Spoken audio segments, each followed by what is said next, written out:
नमस्कार, आप देख रहे हैं न्यूज 24। मैं हूं वंदना झा। इस बुलेटिन की शुरुआत इस वक्त की बड़ी खबर से करते हैं। यूपी विधानसभा की सुरक्षा में बड़ी चूक सामने आई है। आज मुख्यमंत्री योगी आदित्यनाथ ने उच्च स्तरीय बैठक बुलाई है। बुधवार को विधानसभा में विस्फोटक मिलने के बाद आज उस उच्च स्तरीय बैठक बुलाई गई है। आपको बता दें, बुधवार को यूपी विधानसभा में विस्फोटक मिला था और इसके बाद मुख्यमंत्री योगी आदित्यनाथ ने इस बाबत आज एक उच्च स्तरीय बैठक बुलाई है। तो उत्तर प्रदेश की विधानसभा की सुरक्षा में ये बड़ी चूक सामने आई है। सुरक्षा चूक पर सीएम योगी आदित्यनाथ ने ये उच्च स्तरीय बैठक आज बुलाई है। आपको बता दें, बुधवार को ही यानी कि 2 दिन पहले यूपी विधानसभा में विस्फोटक मिलने की खबर हुई। फॉरेंसिक जांच में विस्फोटक की पुष्टि भी हुई थी और इसके बाद इसी बाबत विधानसभा की सुरक्षा से जुड़ी ये अहम बैठक, उच्च स्तरीय बैठक यूपी के सीएम ने बुलाई। हमारे संवाददाता अशोक तिवारी से ज्यादा बातचीत के लिए हमारे साथ जुड़ गए। अशोक, कितने बजे बुलाई गई है ये बैठक? देखिए वंदना, मैं आपको बताऊं कि सुबह 11 बजे विधान भवन में ही ये बैठक मुख्यमंत्री योगी आदित्यनाथ ने बुलाई है।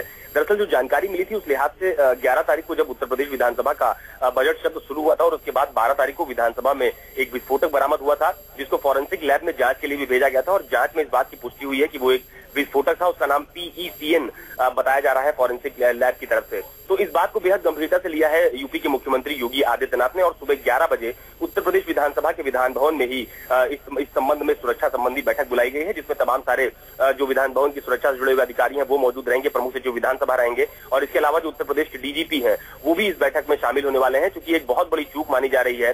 तमाम सारे जो माननीय विधायक हैं, मंत्री हैं, वो विधानसभा सत्र के दौरान इसमें सदन में मौजूद रहते हैं, तो वहां पर इस तरह के विस्फोटक का बरामद होना कहीं न कहीं सुरक्षा में बड़ी चूक है और इसीलिए योगी आदित्यनाथ ने इसको बेहद गंभीरता से लिया है। इसके अलावा ये जो विस्फोटक बरामद हुआ है, इसके बाद विधानसभा की सुरक्षा क्या बढ़ाई गई है? देखिए, आमतौर पर जब यूपी में विधानसभा का सत्र होता है लखनऊ में, तो वहां पर सुरक्षा वैसे भी बहुत ज्यादा चाक चौबंद रहती है। अलग अलग स्तरों पर सुरक्षा की मॉनिटरिंग भी की जाती है, जगह जगह पर लोगों की चेकिंग भी की जाती है। लेकिन चूंकि विस्फोटक की पुष्टि हो गई है फॉरेंसिक की जो जांच है उसमें, उसके बाद जो विधानसभा की सुरक्षा है उसमें थोड़ी बहुत एहतियात और बढ़ती जा रही है। जो तमाम सारे गेट हैं जहां से विधानसभा के भीतर दाखिल होते हैं, वहां पर भी सुरक्षा काफी चाक चौबंद कर दी गई है। तो अभी आज जब बैठक होगी उसके बाद तस्वीर और साफ हो पाएगी कि आखिरकार योगी आदित्यनाथ सुरक्षा के संबंध में आज अधिकारियों को क्या निर्देश देते हैं या किसी के ऊपर कोई बड़ी कार्रवाई भी की जाती है। अशोक, ये स्पष्ट हो पाया है कि ये विस्फोटक विधानसभा के कौन से हिस्से में मिला है?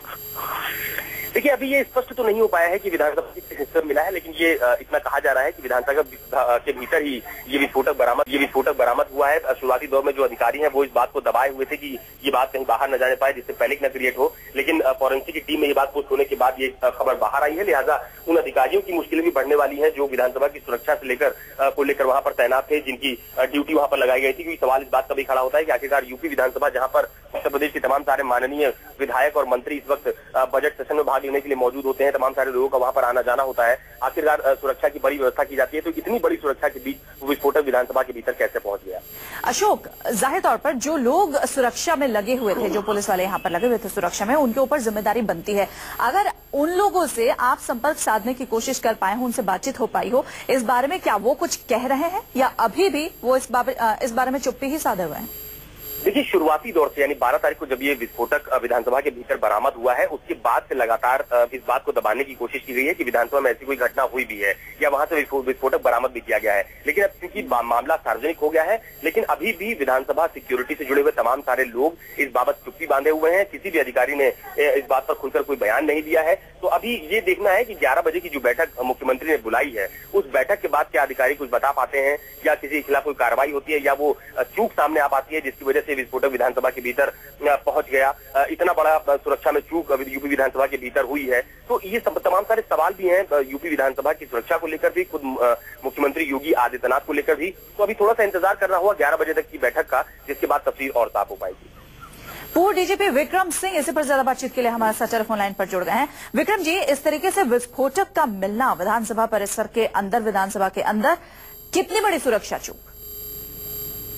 ये एक बहुत ही गंभीर प्रकरण है। एक तो विस्फोटक और वो भी विधानसभा परिसर में मिलना, ये एक अत्यंत चिंता का विषय है। अब सबसे पहले इसको सब काम छोड़ करके एक डेडिकेटेड दल के द्वारा इसका रासायनिक और केमिकल परीक्षण होना चाहिए। फॉरेंसिक इसका परीक्षण हो चुका है, PETN विस्फोटक ये है और इसकी पुष्टि भी हो चुकी है फॉरेंसिक जांच में। इस इसकी ओरिजिन कहां से है ये भी और पता लगाना होगा, क्योंकि इतना ही पर्याप्त नहीं, इसकी ओरिजिन कहां से है, इसके कई ग्रेड्स होते हैं और किस ग्रेड का कहां से आया है ये इसका, और फॉरेंसिक ट्रेलिंग कहते हैं इसको। तो फॉरेंसिक ट्रेलिंग से पता लगता है किस स्टॉक का कब की मैन्युफैक्चरिंग है और क्या पेडिग्री है। और जैसे बैच नंबर होता है कारतूस का, उसी तरीके से इसके बारे में भी ये पता लगाना। लेकिन इतने महत्वपूर्ण और टॉप सिक्योरिटी एरिया में विस्फोटक का मिलना बहुत चिंता का विषय है, और मैं समझता हूं कि पूरे डेडिकेशन के साथ जो भी सुरक्षा कवच में चूक हुई है, सबसे पहले उस पर कार्रवाई करते हुए ये सुनिश्चित करें कि इस प्रकार की घटनाओं की पुनरावृत्ति न हो, और इसमें जो चूक हुई है ये बहुत बड़ी चूक हुई है, इसमें कोई संदेह नहीं। विक्रम जी, एक बार उत्तर प्रदेश में जो विधानसभा है इसका जो सिक्योरिटी घेरा होता है इसके बारे में बताएं, कितना सिक्योरिटी घेरा होता है, कैसे इनको भेद कर अंदर कोई भी ऐसा सामान ले जाया जा सकता है? देखिए, ये बहुत ही अभेद्य होता है और इसको भेदना आसान है जब तक कि कोई अंदरूनी, कोई घर का भेदी कोई क्यों ना हो। लेकिन बाहर से किसी व्यक्ति के आने की संभावना नगण्य है, क्योंकि इसके 4 चक्र होते हैं, 3 पैरामिलिट्री फोर्सेस के, पीएसी के, हमारी जो कोबरा फोर्स है उसका होता है, सिविल पुलिस का होता है, सूचना स्निफर डॉग्स, जो भी हमारे शस्त्रागार में जो भी उपकरण है वो सबका प्रयोग होता है। अंदर विधानसभा के प्रशिक्षित कर्मचारी होते हैं, और इनके अलावा सीसीटीवी की फुटेज होती है, dedicated round the clock control room होता है। ये बिना किसी अंदर के अधिकारी कर्मचारी की संलिप्तता की ये संभव ही नहीं है। अब ऐसे में जब ये इस तरीके का विस्फोटक अंदर विधानसभा के मिला है, अब क्या कुछ सतर्कता और बढ़ती जानी चाहिए सुरक्षा में?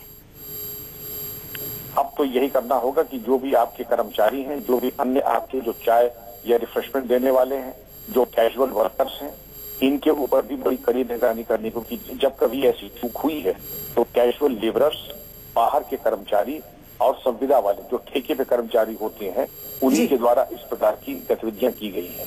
या फिर हमारे जो कोई कर्मचारी जिनको किसी प्रकार से एन केन प्रकारेण उनको शामिल कर लिया जाता है कूटनीति और षड्यंत्र में, उनके द्वारा ये किया जाता है। तो ये इसमें और सिक्योरिटी को और टाइट करने की जरूरत है, और अपनी व्यवस्था को अवांछनीय तत्वों के आवागमन पर और नियंत्रण करना होगा।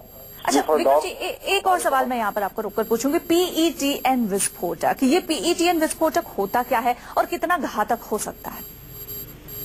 ये हाई एक्सप्लोजिव होता है, और आपके आरडीएक्स की श्रेणी में जो 3rd जनरेशन के एक्सप्लोजिव्स होते हैं उस कैटेगरी में आता है ये।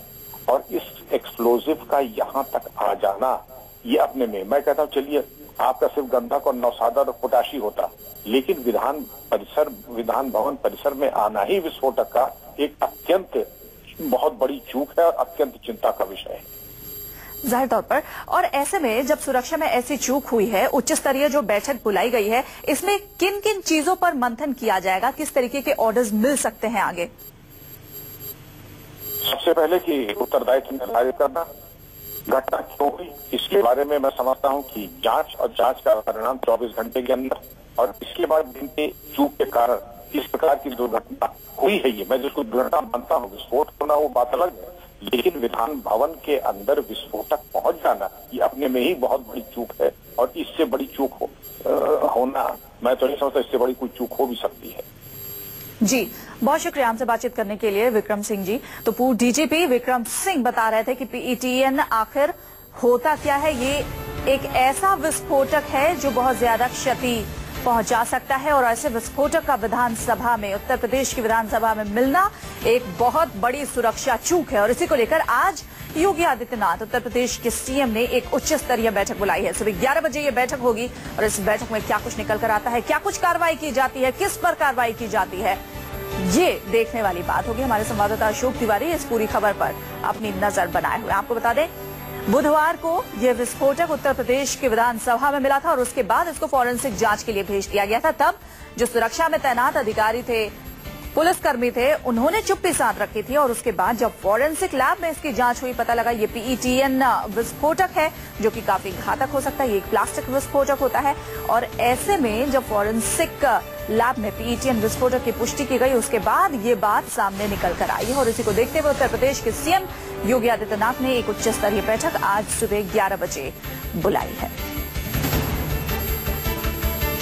पूर्व डीजीपी विक्रम सिंह ने भी बताया कि 4 सुरक्षा घेरा को तोड़कर ऐसा विस्फोटक अंदर मिलना किसी बाहरी व्यक्ति का काम ये नहीं हो सकता। किसी भीतरी व्यक्ति के मिलीभगत से ही ये संभव है। क्या कुछ होता है, ये सब कुछ आपसे थोड़ी ही देर में सामने निकल कर आएगा।